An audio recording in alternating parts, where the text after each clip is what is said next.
1 2 1 2 1 2. All right, most high Christ, we good on that. We good.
All right. Let's go ahead and get into it. Hey, Shalom, El Mas Chingon.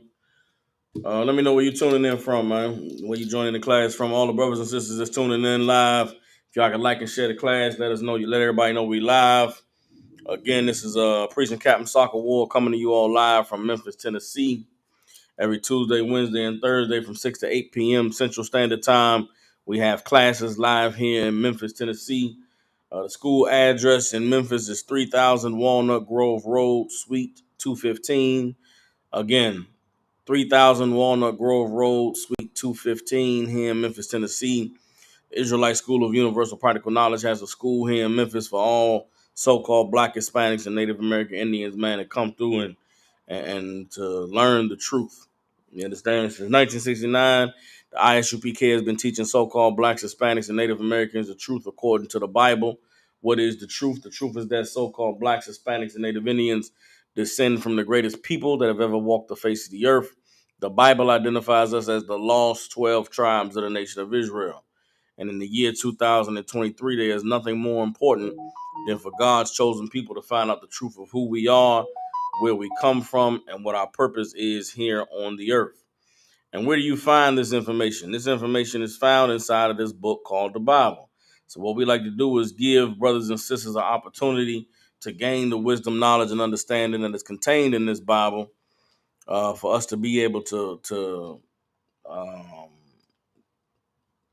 become the people that God called us to be. And at no other point in the history of our people being on this earth has the necessity for us to gain that knowledge, wisdom, and understanding been more necessary and prevalent than the times that we are in now.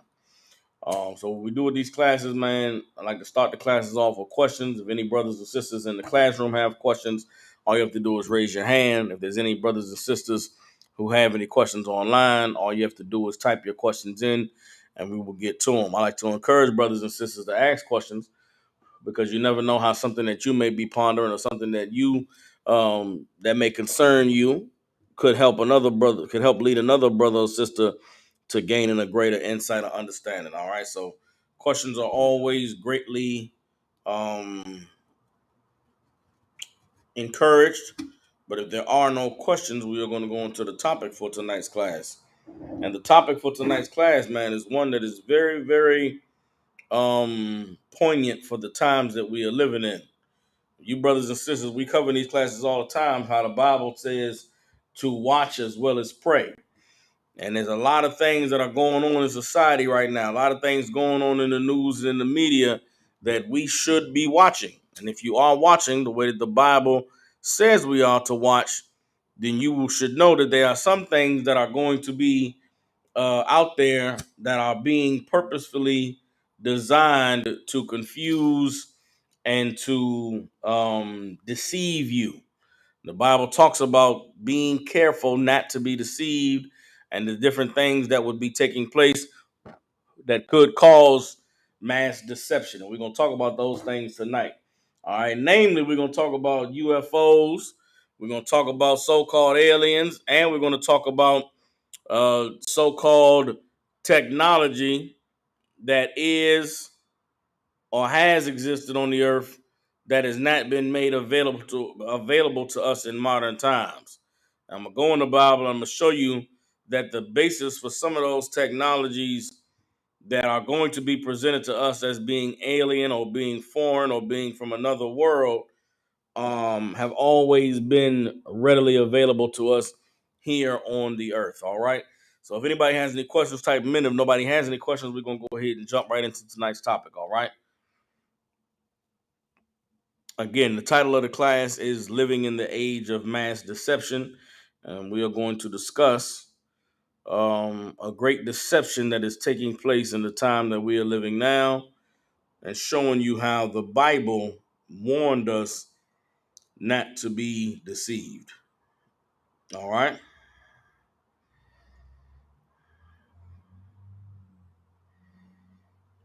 All right.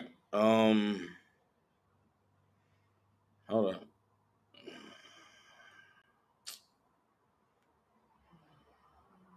Man.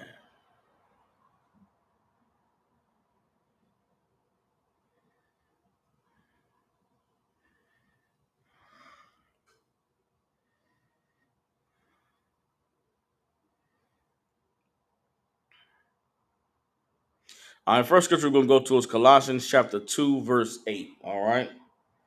But no, actually, Colossians 2 and 8 is not really what it is I'm looking for. Um,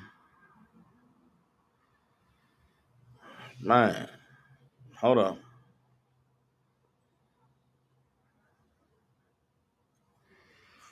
Mm,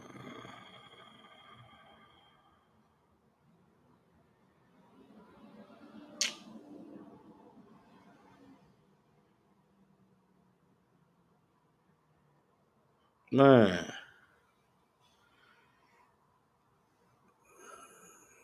All right, first let's get Luke. Let's get Luke chapter 21, verse 8. All right. Get Luke chapter 21, verse 8. Because this is the warning that um came down from our king. That is the most prevalent one that we should all be taking heed to. All right.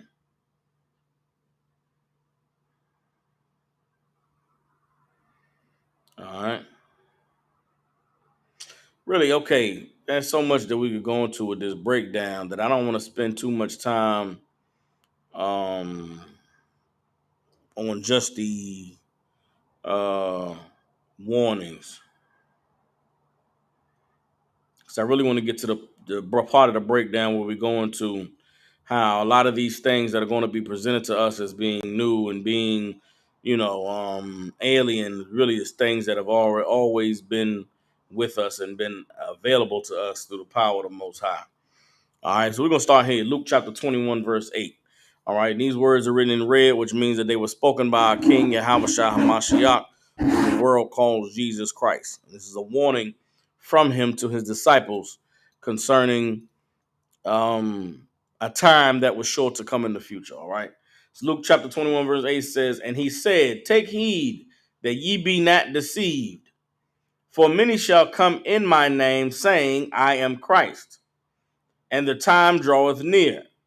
Go ye not therefore after them. You understand? What did this mean when Yahweh said this? What was his warning?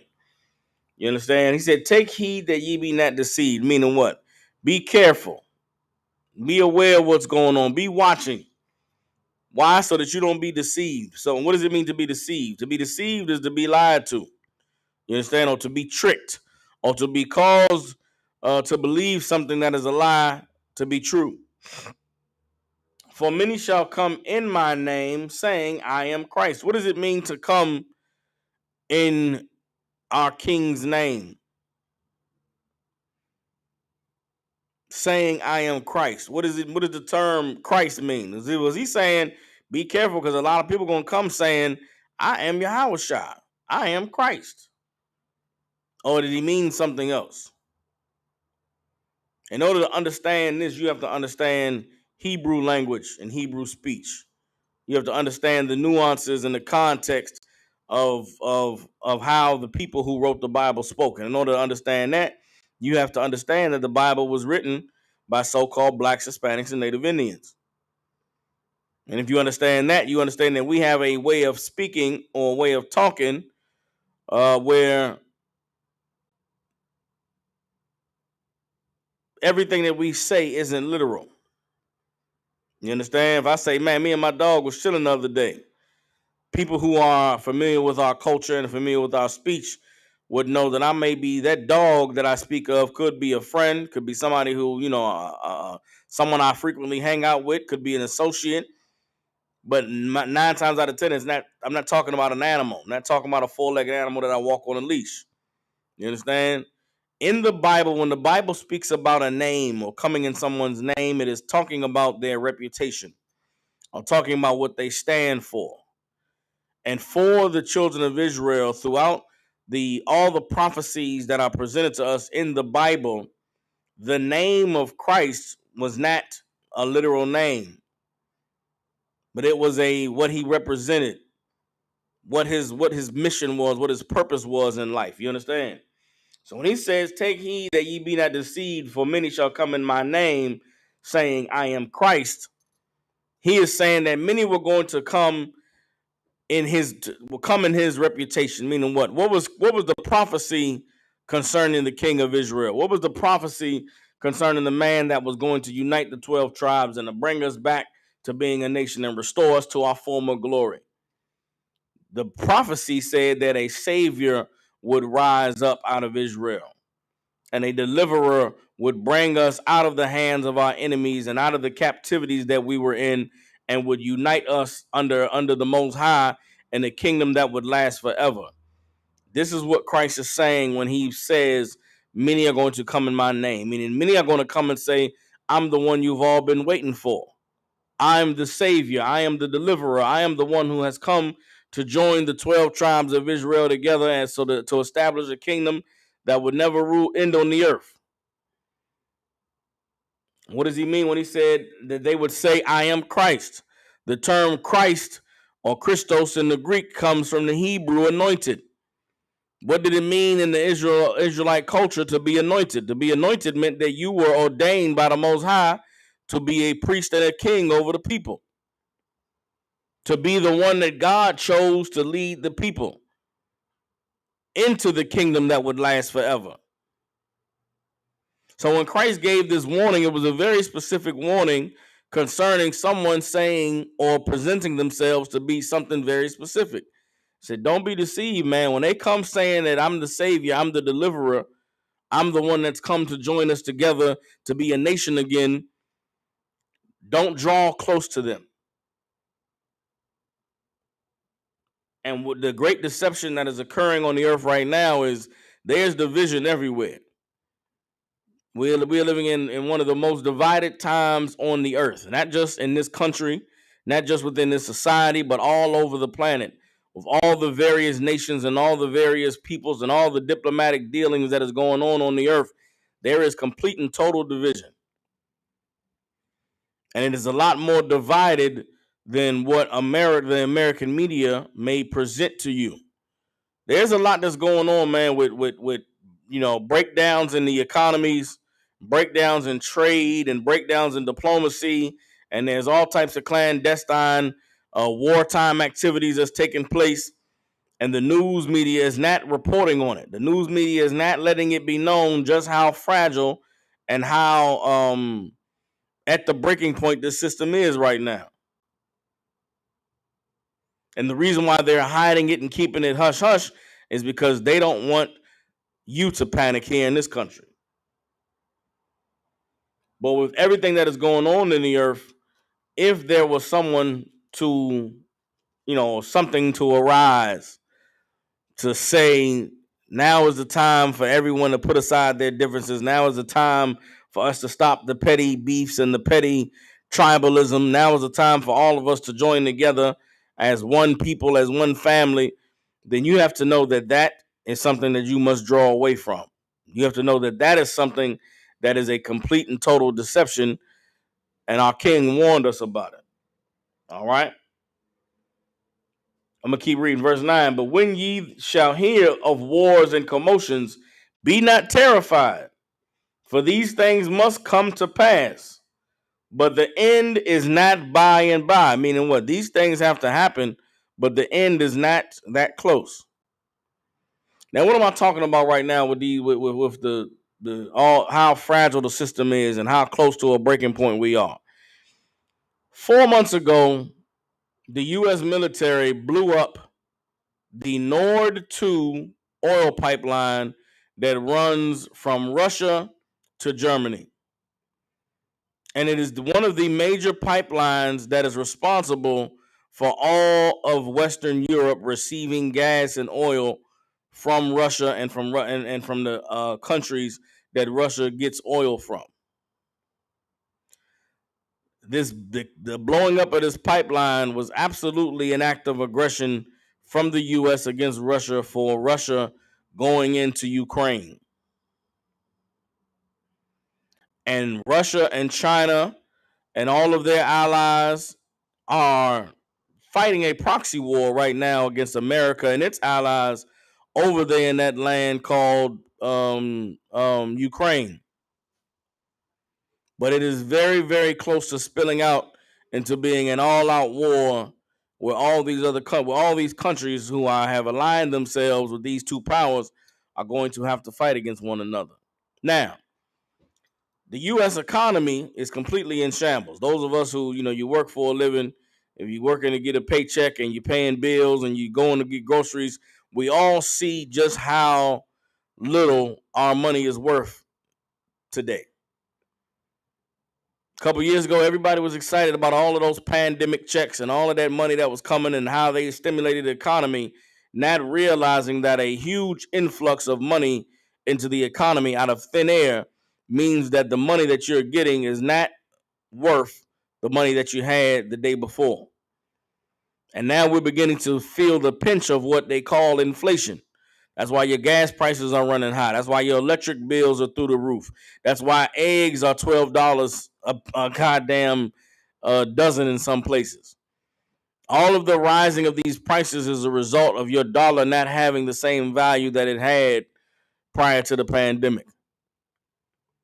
And so what is that doing? That is causing countries who used to value the American dollar and used to do trade and hold the American dollar to be the standard to now turn away from the dollar and turn away from America as being the pinnacle of value when it comes to its monetary system. So those countries over there in the Middle East, those United Arab Emirates countries, those Iran and Saudi Arabia, they all are now drifting towards a new form of currency. They are no longer accepting the dollar, but they are drifting towards currencies that are backed by gold and backed by all these different, standards that all the world powers agree on. And as these countries begin to separate themselves from America and no longer deal with the US dollar, then that means that all the things, the luxuries we are used to affording ourselves are going to become more and more expensive and less easy to be obtained. And so as all of these commotions are being made around the earth, all of these, wars and whispers of wars and all of these warnings of the economy collapsing and the dollar falling and America and Russia going to war and China and all of the, natural disasters occurring on the earth. You got an earthquake over there in Turkey. You got, tsunamis and floods and snowstorms and all types of anomalies going on the earth. Then there's talk about America shooting down, a Chinese weather balloon a whole week ago. It's a big thing on the news about America shooting down the big weather balloon, right? Then right after America shoots down the weather balloon, now the U.S., Air Force shot down an unidentified aerial object floating over the Atlantic Ocean or floating over Canada in the Great Lakes region. Some unidentified flying object got shut down and the government is real hush hush, and they don't want to talk about it, and they don't want to mention what it is. Just last year, the government came out and released files about these Navy fighters and jet fighters encountering these objects floating in the air and flying around at speeds that they couldn't imagine and moving in ways that they didn't know was possible. They are setting the stage to introduce the Earth to what they are going to call aliens or beings from another planet or from out extraterrestrial. And when they introduce these beings or these extraterrestrials, of course, what are they going to say? We come in peace. We come to, usher in a new age of humanity. And we come to, you know, who knows what the hell they're going to say. Just know that they are deceiving you. Bear with me, y'all.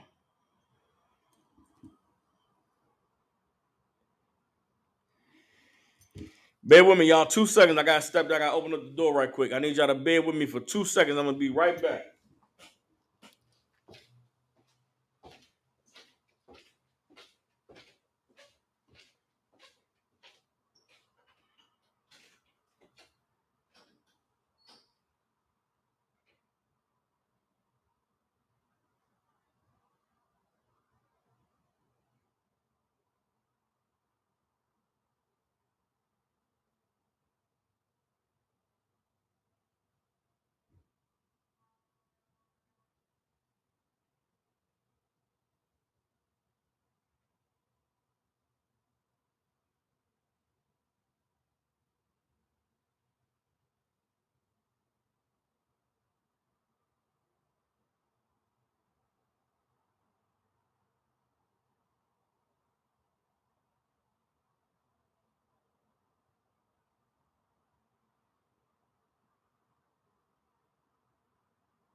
All right, all right.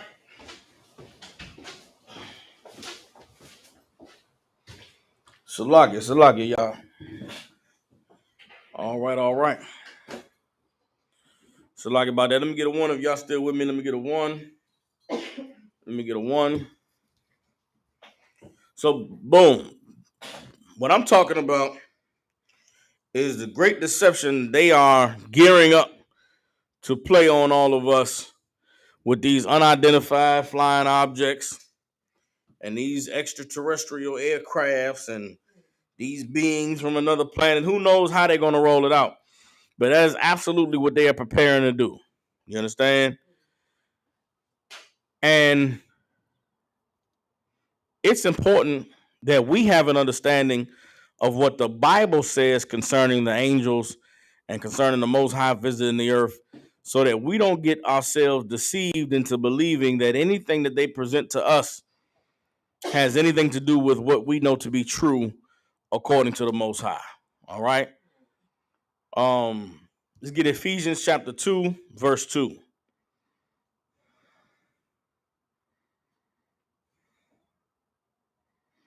Ephesians chapter 2, verse 2. All right.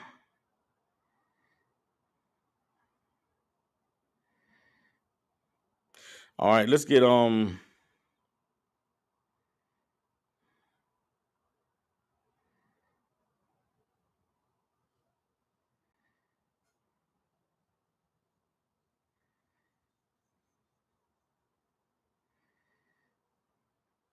I'm just going to read Ephesians 2 and 2. All right. Ephesians chapter 2, verse 2 says, wherein in times past ye walked according to the course of this world, according to the prince of the power of the air, the spirit that now worketh in the children of disobedience. Everybody understands?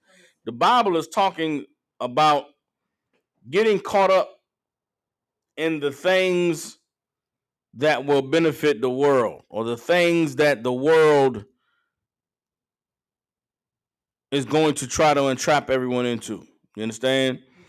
And right now we're living in a time where everybody wants to avoid the suffering. Everybody wants to avoid the pain. Everybody wants to avoid being poor and being broke and going through the difficult times that we all know are coming.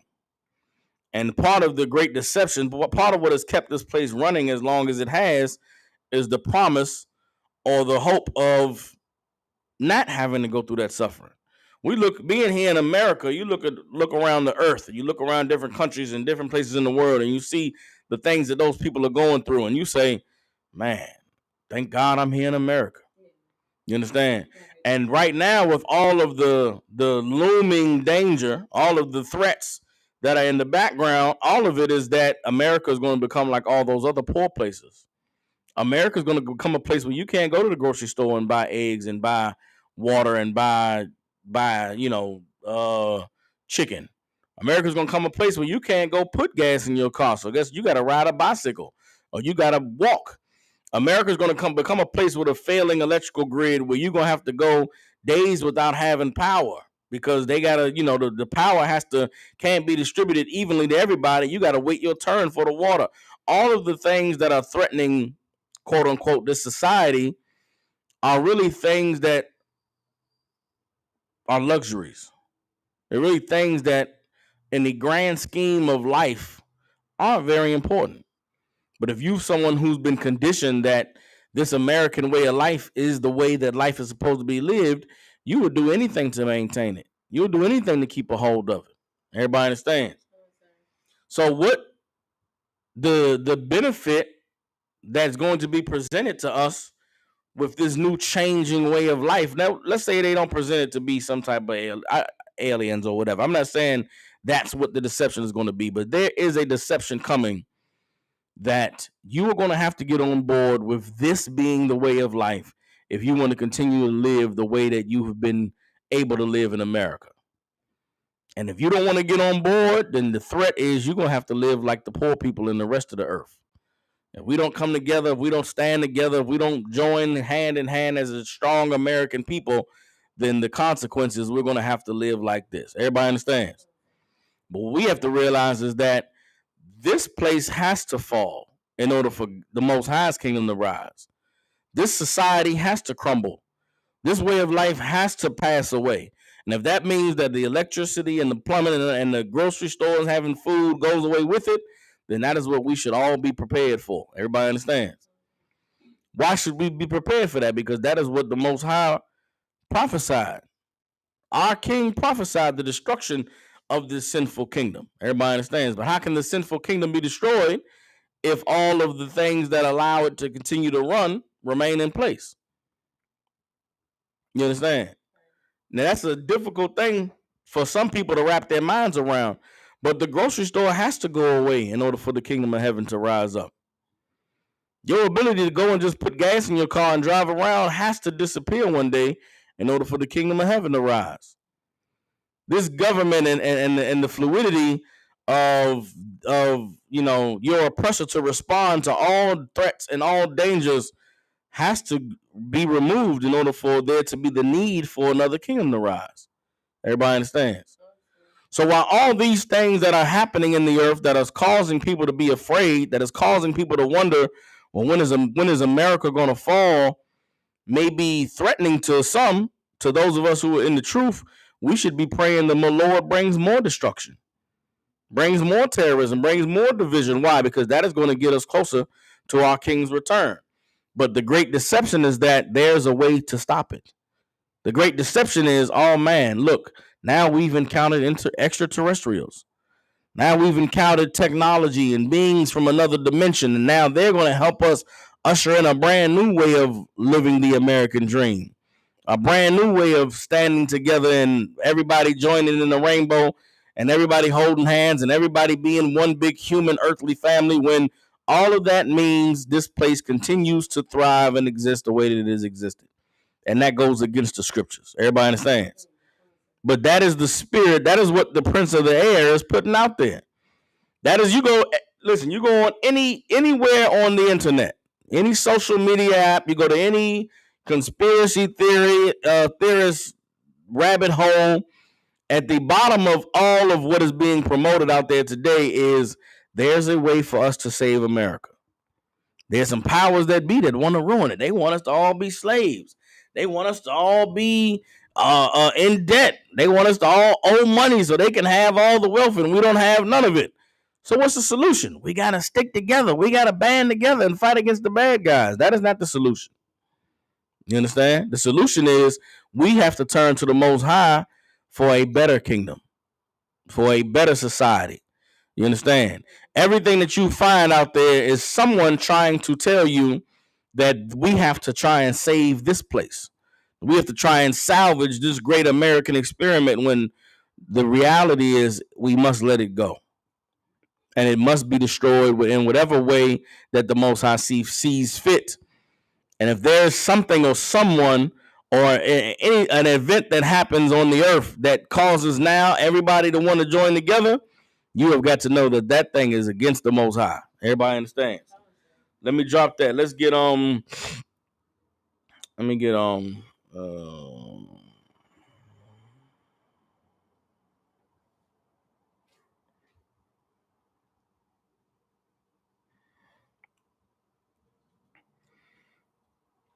Matthew chapter 24 verse 34.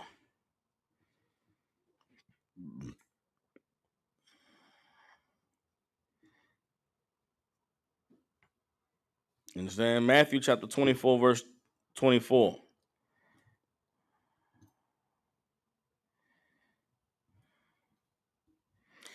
says, for there shall arise false Christs and false prophets, and shall show great signs and wonders, insomuch that if it were possible, they shall deceive the very elect. You understand? What could possibly deceive the very elect? Who are the elect? The people who have been chosen to receive the knowledge and the understanding and the wisdom of God. The elect are the people who know what we're waiting for and what we're looking for our king to return. What are we looking for? We're looking for our king to come out of the sky with 100 million angels, right? We're looking for our king to come out of the sky and for everybody to see it and for everybody to know that this is the fulfillment of all biblical prophecy. But what happens if it occurs tomorrow? Tomorrow there's spaceships in the sky. And those spaceships land on the earth and out come men and they say, I am Jesus Christ. I am your savior. I am the man who all of your religious record speaks of. I am the son of Abraham and David and of Muhammad and of the Buddha and of the Krishna. Some being, you understand, from somewhere coming to let everybody on earth know that I am here to usher in the new kingdom. I am here to usher in the new, path of life for all humanity and the betterment of all people. You better know that's Satan. You better know that that is a goddamn lie, and that is your oppressor deceiving you. You understand? Because something like that would deceive the very elect. The sky crack open, chariots pouring out of the sky, surrounding the earth, landing in different places on the earth. All the news cameras and the militaries is gathered. And then whatever comes out of that foreign spacecraft comes and tells you that I'm here to unite all the earth and gather all the peoples together. You better know that's Satan. You better know that the white man is the devil that the Bible speaks of, and our king warned us about this. Everybody understands? What is it that we should know about the way that our king returns? Well, first of all, we should know that the Most High hates this place. We should know that the way that this empire is existing on the earth, it is against everything that is righteous and pure and holy according to the scriptures. And the kingdom that the Most High prophesied to establish is going to be the one that is established on the destruction of all the others. If there's anything that occurs with any spaceships or any vehicles out of the sky, if your oppressor is blowing them up or killing them, you got to know that ain't nothing to do with the Most High. If there's any arrival of anything out of the sky and it isn't met with thermonuclear destruction of the oppressors of the earth, then you have to know that it is not at all related to our King and the fulfillment of these prophecies. Everybody understands? So it's important that we are prepared for these things and we know what to look for so that we do not allow ourselves to be deceived. Now, what should allow us to not be deceived? What should allow us to be able to recognize that, man, this is the devil showing great signs and wonders, and there's nothing but tricks that really isn't anything that's important or anything that's special. You understand? There's a lot of firsthand witness in the Bible of things that we are going to be presented with very shortly as being new technology. You understand? There are things that have always existed and been possible on the earth that our oppressor is just now finding out and tapping into, and he is going to tell you that it is technology he received from the aliens. He's going to tell you it is new abilities and new powers that they've learned by encountering these beings from another dimension or another place, when really this is stuff that's always been on the earth. Everybody understands. One of the things that's going on with a lot of these with these UFO sightings and these ships being shot down and the U.S. government shooting down something over the Canadian airspace, one of the things that they have been lying to everyone about for over 100 years now is the rate of the advancement of technology in this place. You understand? And this is something I learned, man, when I was very young, even before the truth. It's things that I studied and had come across, over 15 years ago. And they're things that are now beginning to pick up speed and are really begin to bear fruit. You know what I'm saying? And for a long time, a lot of this stuff to me was unrelated to the truth at all. But with what's happening, what I see going on in the media and the direction that I see this thing going in, I absolutely know for a fact that the things that I was learning over 15 years ago was true. You understand? Especially concerning the technology. So when it comes to these flying vehicles, right? Our oppressor has had technology for non-jet propulsion engines for about 100 years. You understand? What I mean is they've had the technology to have vehicles, whether they be cars, whether they be ships, whether they be, flying vehicles, airplanes. They've had for about 100 years the technology to have vehicles that can fly and move in the sky without any engines or without any jet fuel or without making any noise or leaving any streaks in the sky. They've had that for about 100 years. They've had vehicles that could run off of no electricity, no gasoline, no engine with turning parts for about 100 years. You understand? They've had the ability, the same way we have the ability today to use the internet and to use cell phones and to have wireless signals that is in the air that we can't see but allows our phone to be able to work and us to be able to talk to each other. They had that technology about 100 years now. A lot of this stuff, they've been slow rolling it out because they needed a way to be able to make people pay for it. But a lot of it they've had access to for over 100 years, and who knows how long they've been testing it or been using it or been applying it to other areas or other ways of utilizing it. But it's not anything that's new. Everybody understands. Now, how could I prove that biblically? Let's get into it. All right, so let's go.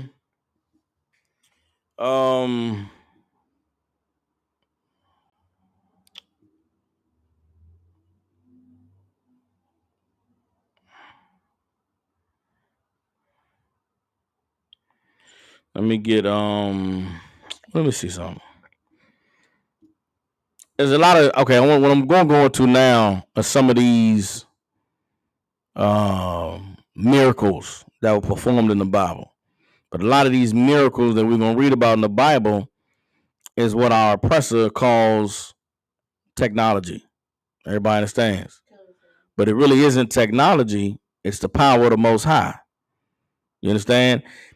But if you don't have the power of the Most High, but you want to do what the Most High is doing, you have to develop a bootleg system.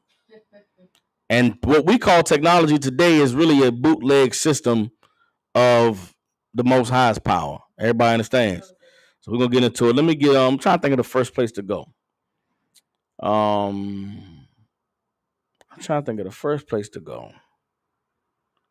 I want something that I can for sure, show you that this is technology and prove it. So many examples. Let me just get this one here.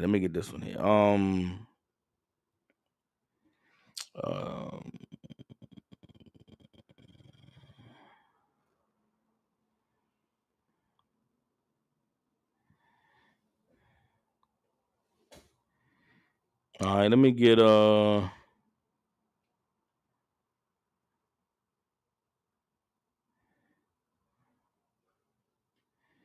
up. All right, let's get 2 Kings chapter 6, verse 17. All right. All right.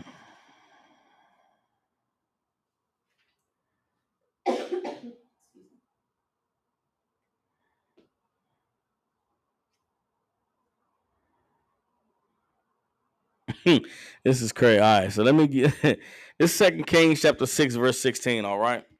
Now this is Elisha. When Elisha was camped out in a city that was about to be attacked, right?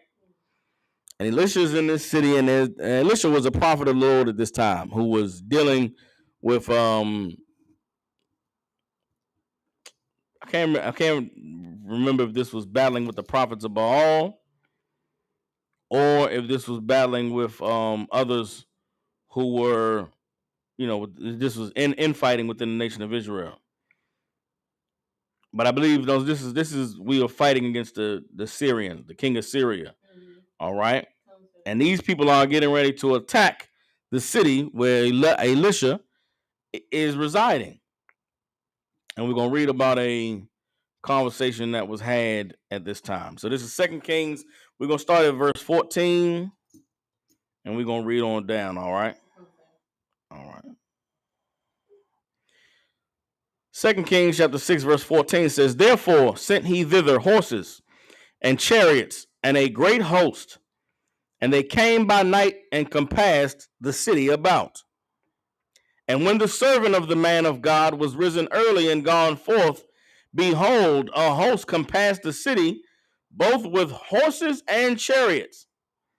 And his servant said unto him, Alas, my master, how shall we do? And he answered, Fear not, for they that be with us are more than they that be with them." Everybody understands? Okay. The city is surrounded by an army. And this brother who was there to serve Elisha is so afraid and doesn't know what are we going to do, because there's an army that has surrounded us and we surely are going to die. Elisha's response to him is, "Don't be afraid, for they that are with us are greater than they that be with them." Meaning what? Our forces are stronger than their forces. Our forces are more mightier than their forces, right? Verse 17. And Elisha prayed and said, "Lord, I pray thee, open his eyes, that he may see." Now, was this man blind? Was this man not able to see? No, how do we know he wasn't blind? He saw the army that surrounded the city. So he was able to see the army that surrounded the city, but he was not able to see the army that was there with Elisha. Now, why wasn't he able to see the army? What was blocking his sight, but not Elisha's sight? The power of the Most High. The power of the Most High allowed Elisha to see There's an army that is with us stronger than the army that is outside. But this brother could not see. What would we call that today?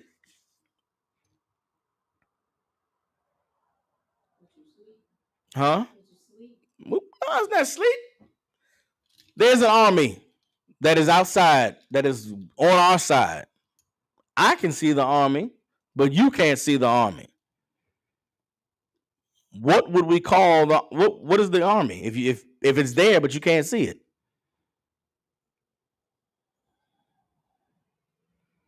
If something is in the room right now and it's here but we can't see it, what is it?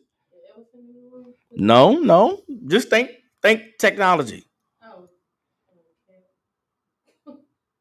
Sister Kazak said walking by faith. No, it's a lot simpler than that. It's technology? I'm speaking of something technology. I'm speaking of something that is technological. It's in the room right now. You can't see it. What is it?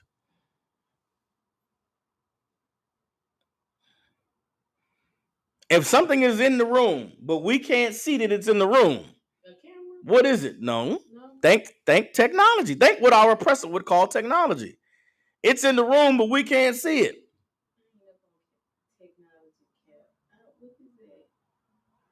Something is here, you can't see it. But then God opens your eyes and now you can see it.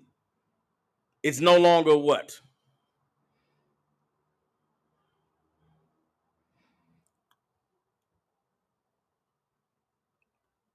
Sister Kazak, when I said waves, Sister Kamala said the internet. No, it's invincible.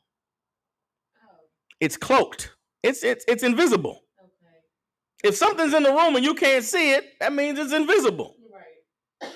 It's invisible, but then God allows you to be able to see it. Now it's not invisible. The thing who you can't see, that's technology. Everybody understand? Our oppressor would call it technology. We know it's the power of God, but he calls it technology. What does the oppressor want to do? So he wants to be like the Lord. So what does he want to be able to do?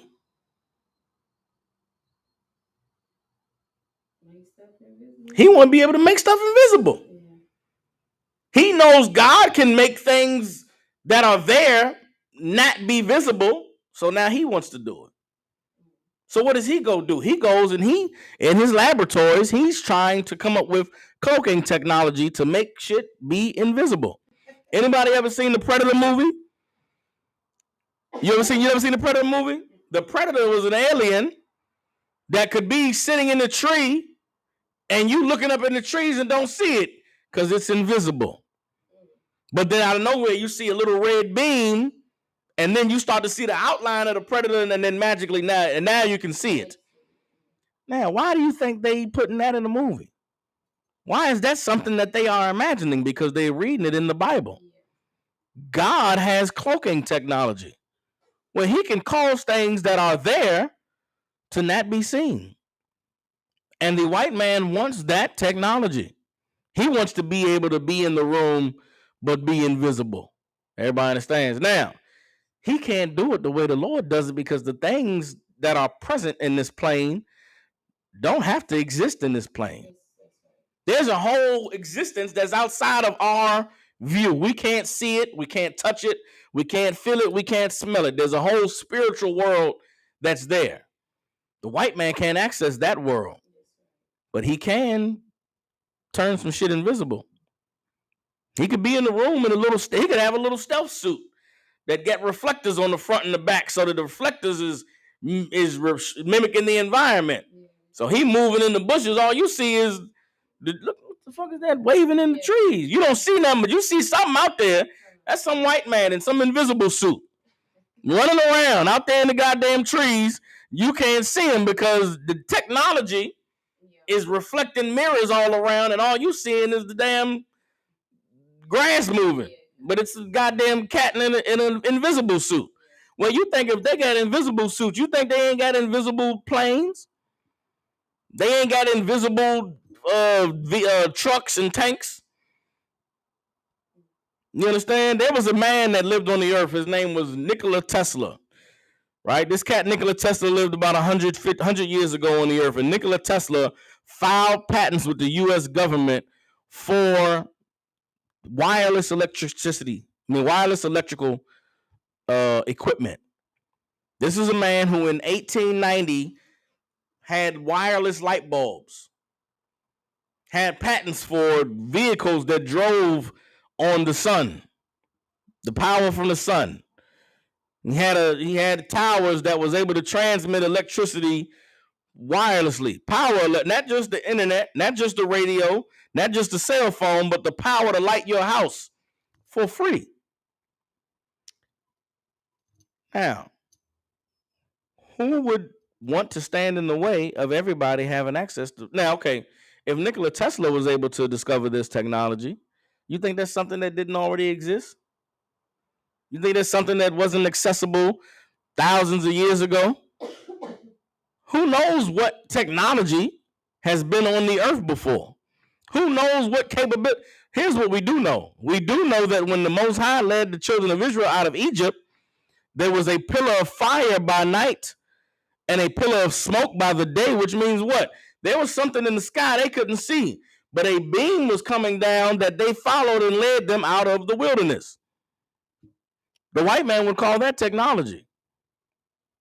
We know it's the power of God, but the white man calls it technology, and he wants to mimic it. He wants to duplicate it.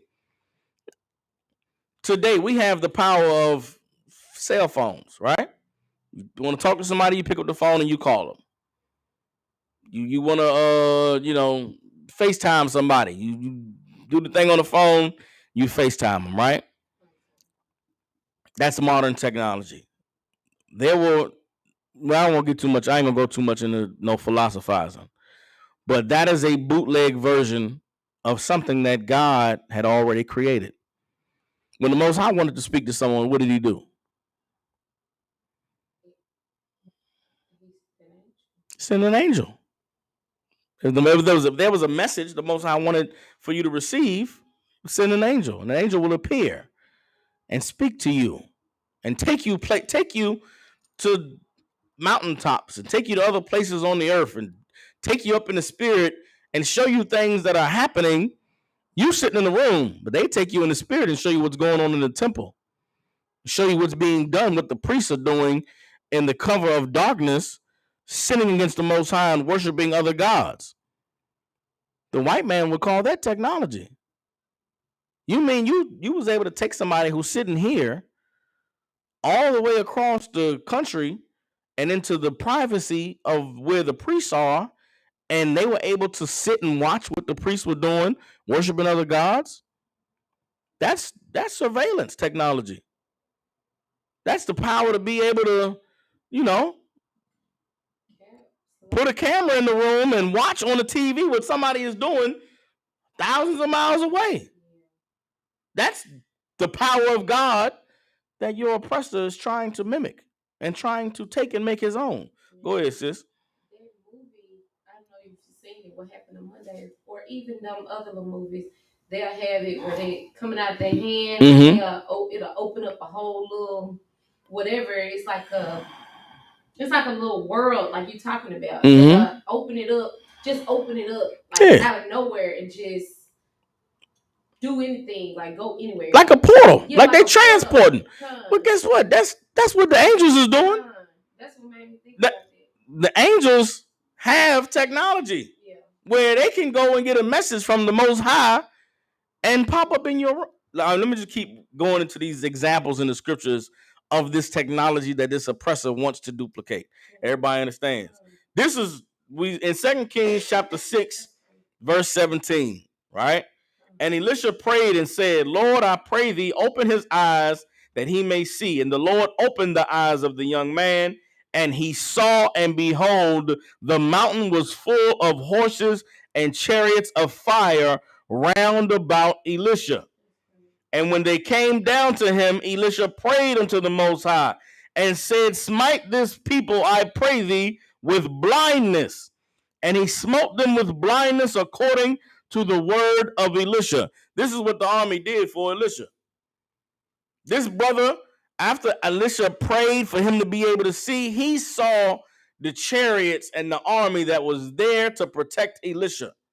And Elisha prayed and spoke to the Lord and said, Father, have them to smite our enemies with blindness. And then what happened? The enemies all went blind. I'm going to keep reading. This is verse 19. And Elisha said unto them, let me finish the end of verse 18. And he smote them with blindness according to the word of Elisha. And Elisha said unto them, This is not the way, neither is this the city. Follow me, and I will bring you to the man whom ye seek. But he led them to Samaria. And it came to pass when they were come unto Samaria that Elisha said, Lord, open the eyes of these men that they may see. And the Lord opened their eyes, and they saw, and behold, they were in the midst of Samaria. And the king of Israel said unto Elisha when he saw them, My father, shall I smite them? Shall I smite them? And he said, Thou shalt not smite them. Wouldest thou smite those whom thou hast taken captive with thy sword and with thy bow? Set bread and water before them that they may eat and drink and go to their master. Everybody understands? This was a war that was won by the power of God. And your oppressor reads this and he sees invisibility. He sees the ability to make a people go blind so that they could be led into a trap.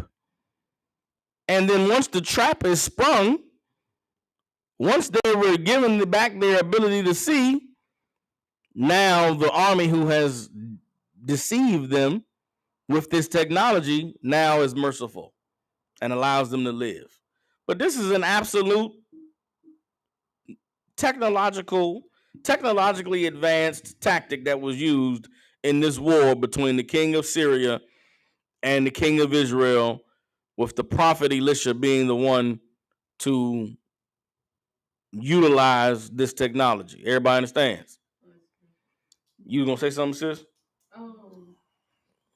I had a question. Who was led to Samaria? Was that the enemies? The army that had surrounded the city. And Elisha led them to Samaria. Elisha prayed for the army of the Lord to blind them, and they all went blind. The army was blinded. And Elisha came out of the city and said, This is not the place that you want to attack. This is not the city that you should be attacking. The man you're looking for is not here. Who's the man they're looking for? Him. The man you're looking for is not here. I'll show you the city where he is. And then he led the army into the city of the king of Israel so that this army could be captured.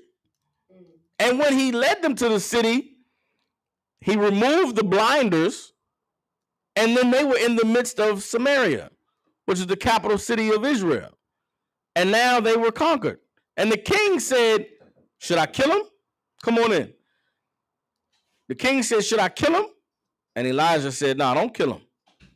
Feed them and treat them like captors and then release them back to their masters. Shalom, Ma. You understand? And that's what they did.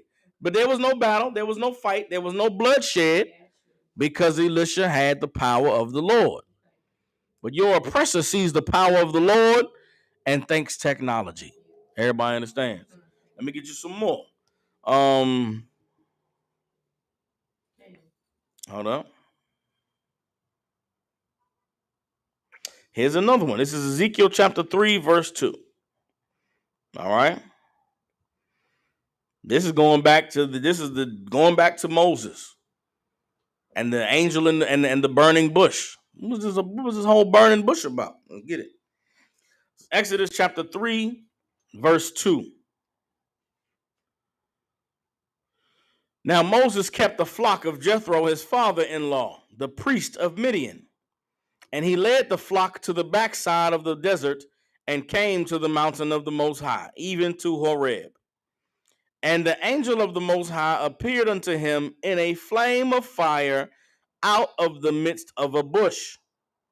And he looked, and behold, the bush burned with fire, and the bush was not consumed.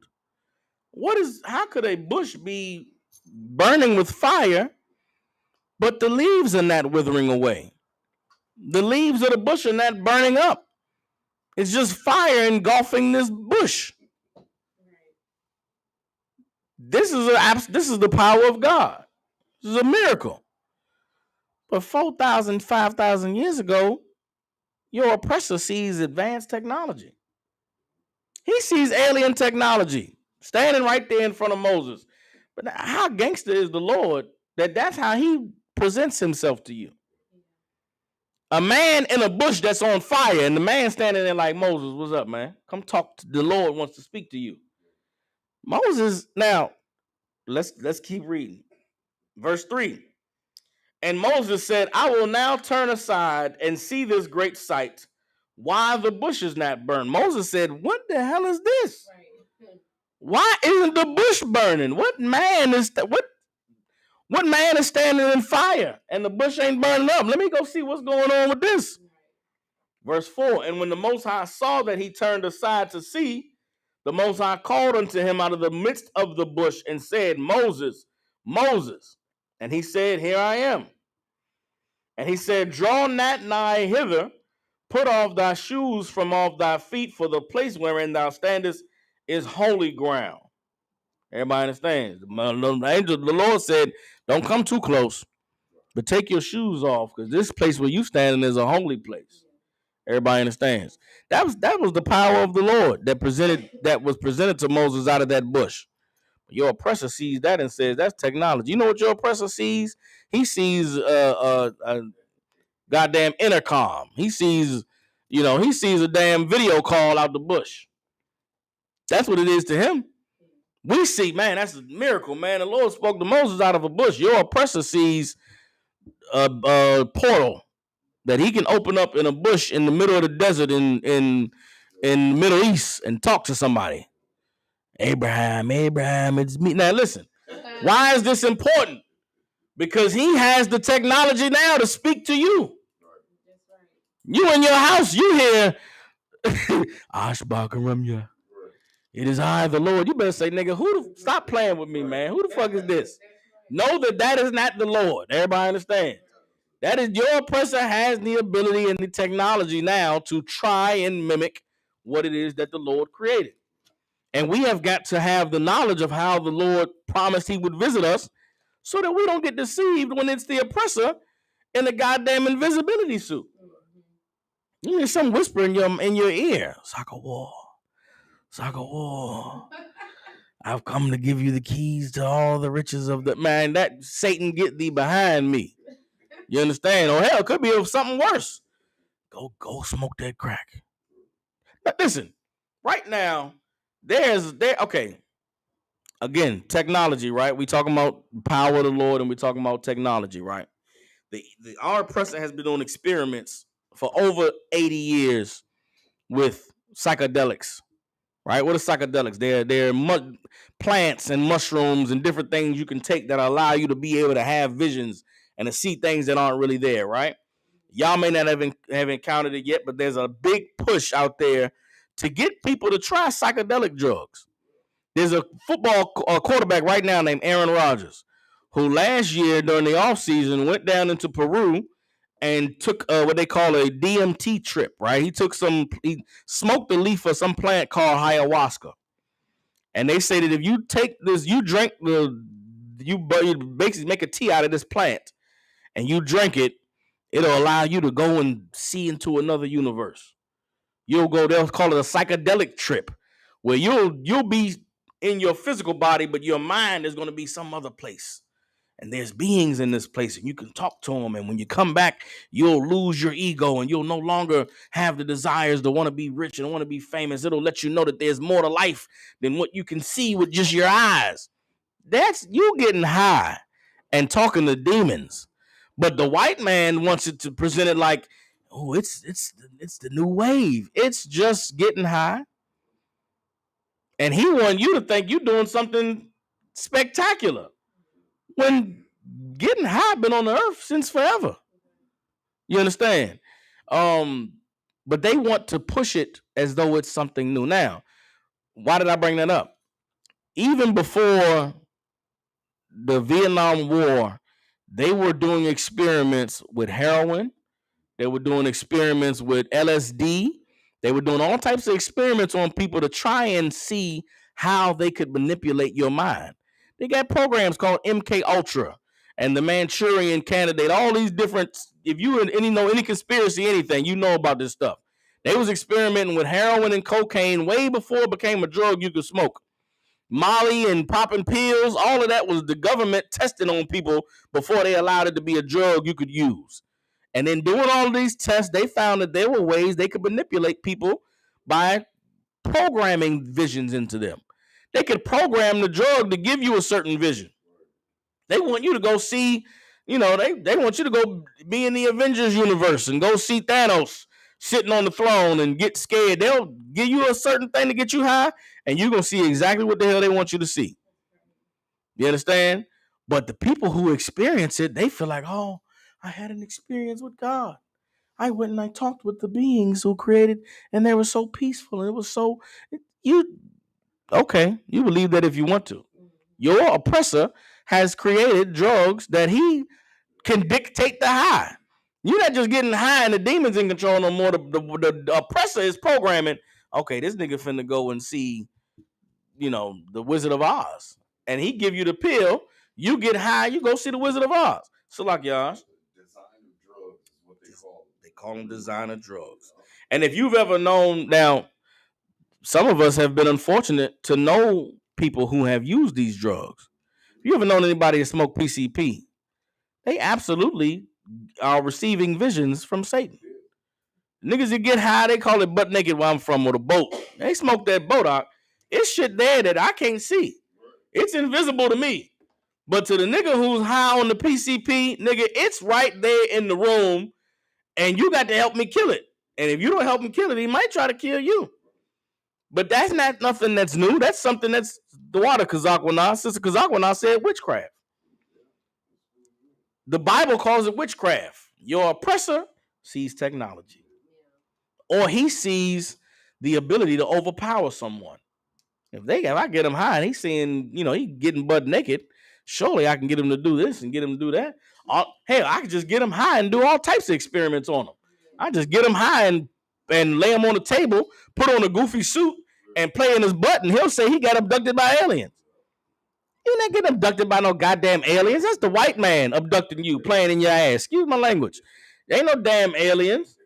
But all of it is being done to create a grander deception. And if we don't know the Most High, if we don't understand what it is that has always been capable on the earth, then we'll think that this thing the white man is doing something brand new. It's something that's so amazing. All right, let me get another one for y'all. Let me get this one is going to be in the book of, might be in the book of Judges, but it's the father of man. It's the father of Samson.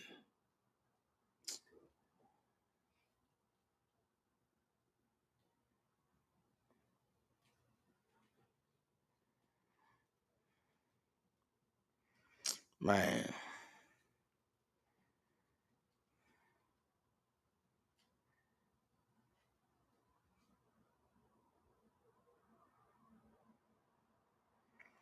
All right, this might be it now. Hold on.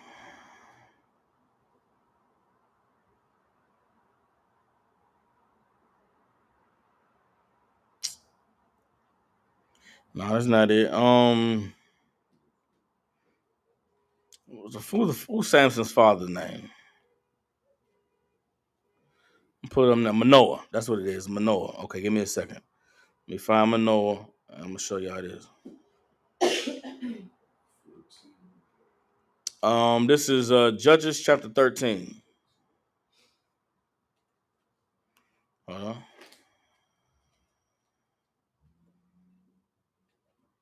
Okay, this is Judges 13 and 16. All right. Hold on.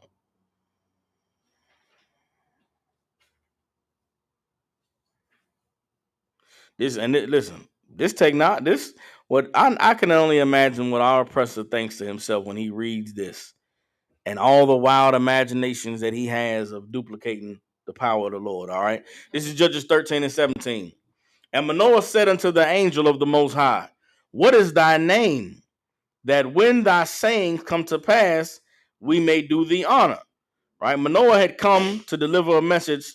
The angel had come to deliver a message to Manoah and his wife that they were going to give birth to a son. And this was going to be a special son, and he was going to be endued with the power of the Lord. And Manoah wanted to honor the angel. Right? Let's see what the angel said. Verse 18, and the angel of the Most High said unto him, why askest thou after my name, seeing it is a secret? Why are you asking my name? If I wanted you to know my name, I would have told you. Verse 19, so Manoah took a kid with a meat offering and offered it upon a rock unto the Lord. And the angel did wondrously, and Manoah and his wife looked on.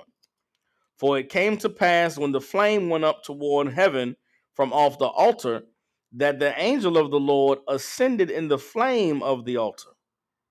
And Manoah and his wife looked on it and fell on their faces to the ground. The angel jumped in the fire and disappeared.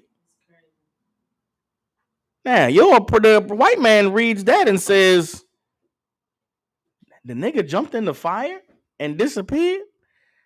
How can we do that? Man, how can we just how gangster is that to leave a room? You appear and deliver a message from the Most High, and the brother say, man, what can I do to honor you? And you say, I don't need no honor. The Lord has done it. The brother go to offer up an offering, and you just say, Lord be with y'all. You jump in, he jump on the altar. The angel jumped and just whoop in the smoke. He gone. He out of there. Your oppressor reads that and says, man, I want to jump in the fire. I want to be able to disappear. What portal gun is that? What ray beam is that? What manipulation of physics and he wants to know. Go ahead, Oz. Star Trek teleporting. Yeah. They thought they had it. Listen, they absolutely want it. And they've been working on it. Right. Like I said, you can go look up patents for a lot of different things you would think is out of this world. White man been working on it. He been trying to fine tune it and fine crafting it. And why would he hide it? A lot of people say, why would they hide this technology? If they had it, why would they hide it? So that they could deceive you with it. Their end game is in order to get everybody on one accord and get all control and everybody joining together in the Rainbow Coalition, they are going to stage an alien invasion on the earth. That's what all of this shit that's going on right now is. There's going to be some type of thing with some aliens. And some aliens gave us this technology, or we learned from the aliens, or we traded information, and it's just the white man lying because he's the devil that the Bible speaks of. Coming up with new ways to deceive everybody. You understand? At what end? For what purpose? Why would he go through all these lengths to be deceptive? Well, let's see what the Bible says. Let's get 2 Thessalonians chapter 2. Before that, though, let me get one more. Before we get 2 Thessalonians chapter 2, let me get one more. All right. Again, this is me showing you that in the Bible, there's evidence that the power of the Most High is capable of things that is far greater than any technology that we can conceive. And our oppressor wants to have access to that technology. He wants to have access to the power of God. He cannot get it. But he is desperately trying at every attempt to be able to duplicate it. Everybody understands?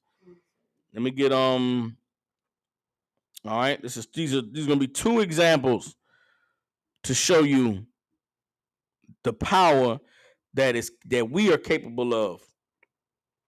If only we will stand with the Lord and receive the power that he has. All right. All right. All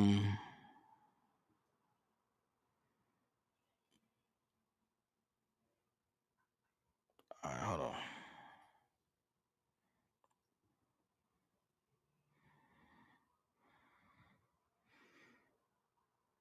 Let me see something.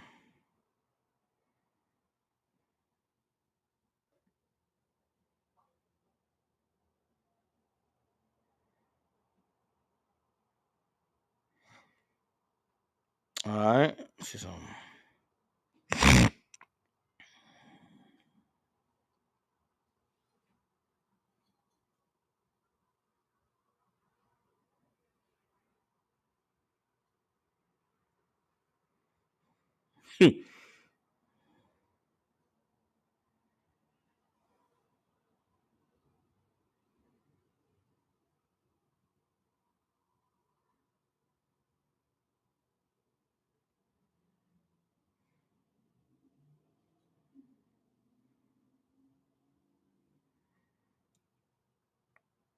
All right, let me get Mark chapter 4. Let's get Mark chapter 14. Let's get Mark chapter 14, and we will start at verse 24. All right. All right. So this is Mark 14 and 24. We're gonna read on down to 33. All right. All right. All right. Mark chapter 14. What's it? 24, right? So Mark chapter 14, verse 24 says, "But the ship was now in the midst of the sea, tossed with waves, for the wind was contrary," meaning the wind was against them, right? "And in the fourth watch of the night, Yahushua went unto them, walking on the sea. And when the disciples saw him walking on the sea, they were troubled, saying, It is a spirit. And they cried out for fear. But straightway Yahushua spake unto them, saying, Be of good cheer. It is I. Be not afraid. And Peter answered him and said, Lord, if it be thou, bid me come unto thee on the water. And he said, Come.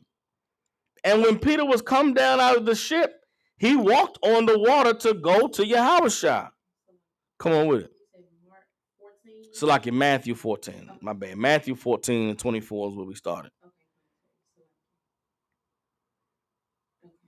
And we in Matthew 14 and 30 now. But when he saw the wind boisterous, he was afraid, and beginning to sink, he cried, saying, Lord, save me. And immediately Yahushua stretched forth his hand and caught him, and said unto him, O thou of little faith, wherefore did thou doubt? And when they were coming to the ship, the wind ceased. Then they that were in the ship came and worshipped him, saying, Of a truth, thou art the Son of God. And what did we just read about? We just read about a man walking on not just water, but troubled water. In the middle of a storm, he's out there walking on top of the water. How? What universe, what physics would allow for such a thing? But this is also the man that healed the sick and raised the dead and gave sight to the blind and restored the broken limbs. How? How was he able to do these things? The power of God. What's to your oppressor is technology. He wants to know, how do I turn the blind? How do I make the blind see? And then he'll find out, and he won't let you know until he finds a way to charge your ass for it. You understand? That's what it's all about with this oppressor. You understand? And that's why the power of God is not just given to anyone. All of these systems that we have in place today, all of the technology that exists, it is a watered down, hand-me-down, bootleg version of something that the Most High has already created. It's already made it available on the earth. You understand? We read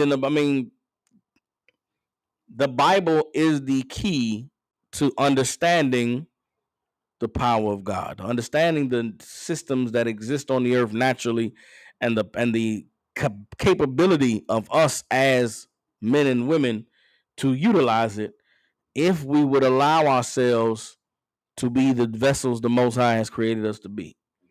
The key to the Bible is there is no knowledge or no wisdom or no understanding that can unlock the power of God. The only thing that can unlock it is a righteous vessel. Christ was that righteous vessel. The men he rose up, they were those righteous vessels. This ability is there, and it's accessible to us if we will become the men and the women that the Lord called to be. Everybody understands? Here's who does not have access to it: your oppressor. And anybody who he is associated with him. We know, based on the Bible, that our power is against this oppressor. So what happens when some being or something happens and there's some power that we can't explain and it aligns itself with your oppressor? You know that it is not of God, that it has nothing to do with the truth. But all the other world religions, it'll match up perfectly with what they believe. Listen, whatever our oppressor decides to try to do to deceive everybody, for the Africans, it'll be the god Bloom Bloom Bloom coming out of the sky. For the East Indians, it'll be their elephant god with the long dreads finally come to deliver us. For the Asians, it'll be the great Buddha has come descended on the cloud. For the Catholics, it'll be Jesus is riding on the horses, the chariots of God. But for us, it'll be the white man is the devil. You understand? And then these are the days and the times that we have got to begin to strengthen and arm ourselves with this knowledge and this wisdom and understanding, because they are beginning to pull out all the stops to do whatever they can to deceive as many as they can, knowing that their time is short. Everybody understands? With that, we're going to get one more scripture before we close it out. Let's get 2 Thessalonians chapter 2. And we're going to start at verse 1. All right? All right. And this is the reason why all of this deception is taking place. This is the reason why they are going through all of these lengths to attempt to deceive you and to cause you to believe things that are not true. Everybody understand? 2 Thessalonians chapter 2, verse 1. I'm going to break this down as I read through it, all right? Now, we beseech you, brethren, which means we plead with you, brothers. We're begging you, brothers, by the coming of our Lord Jesus Christ, by the return of our King Yahushua, by the return of Jesus Christ, and by our gathering together unto him, by us being unified and coming together as a nation, that ye be not soon shaken in mind or be troubled, neither by spirit, nor by word, nor by letter, as from us. We don't want you to be worried. We don't want you to be concerned. We don't want you to be troubled. We don't want you to be deceived, whether it be by a letter, by whether it be by a spirit, by a word, or by a letter, as from us, as that the day of Christ is in hand. We don't want you to be worried about the day that Christ returns. We don't want you to be confused or troubled or deceived. Verse 3, let no man deceive you by any means. No matter what happens, do not be deceived. For that day shall not come, except there come a falling away first, and that man of sin be revealed, the son of perdition. This was very clear. Don't let nobody, nothing, I don't care what happens. Don't be deceived. Christ is not coming back until the devil is recognized in the earth. Till the earth recognizes and acknowledges the devil, Christ ain't returning. So if there's some chariots out the sky tomorrow and they land on the White House front lawn, and some little green men, or hell, who knows what the fuck the white man concocted, but they come out and they hold a press conference on the goddamn lawn of the White House, I know that's the devil. Why? Because the earth, I need for everybody to recognize the white man is the devil, or Christ ain't back. So I don't care what the hell happens. I don't care what goes on. That is a goddamn lie, because the white man is the devil. And you're telling me you come out of outer space, you travel from some star system, some faraway galaxy, and you see everything happening on the earth, and you come and shake the white man's hands? F you, alien.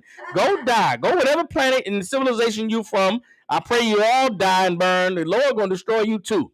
You and whatever star system you come from. Matter of fact, hold hands with the white man. Take a good picture. I want to record this so that when the Lord comes, after we get destroying the white man, I'm going to say, hey, Lord, where them aliens is at? Can I be in charge of the force to go get the aliens? Because I want to kill them bastards too. They came down here and didn't come help us. Nah, they got to get it. They got to get got. Everybody understands. This is the knowledge that the oppressor does not want the earth to accept. Everybody understands. This is the knowledge that will stop anyone from being deceived. And where are they learning this outside of the ISUPK? Where is this being broken down outside of nobody? So how few of us have this knowledge? How few of us have this understanding? Trust me, y'all. If aliens came out, if some ships came out the sky tomorrow and landed on the White House lawn, all the news and all the TikTok and all the social media would be like, man, it's a new day. It's a new world. Then you're going to be sucking alien penis. Excuse my language. Salaki. You're going to be probed, goddammit. if they friends with the white man or the Chinese or the Arabs or the Russians, you finna get probed. You understand? Damn that.